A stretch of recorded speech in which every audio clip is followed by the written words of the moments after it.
Une immense caserne en plein cœur de Buenos Aires. Ce qui s'est passé entre ces murs sous la dictature des militaires argentins est indicible. Des scènes de torture, d'humiliation.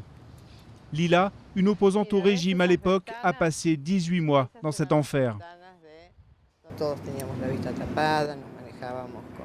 On avait les yeux bandés, des menottes aux mains, les pieds liés par des chaînes. Tout le système était fait pour dépersonnaliser les prisonniers, leur enlever toute identité. Pour nos tortionnaires non plus, nous n'avons plus d'identité. Ils pouvaient faire de nous ce qu'ils voulaient.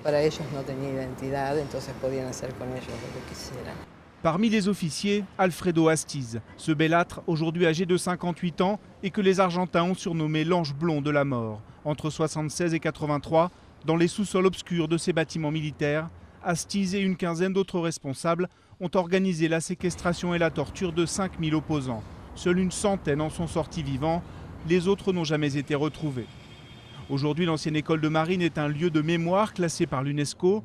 Le procès d'Alfredo Astiz, déjà condamné en France par contumace pour le meurtre de 2 sœurs, est une grande victoire pour les familles des victimes après des années de lutte. Je crois qu'il y a une certaine impunité en Argentine. Ils sont très peu nombreux, les militaires, à avoir été condamnés. Et seulement les plus haut placés, pas les subordonnés qui étaient en charge des exécutions. Je ne dis pas que notre démocratie est faible.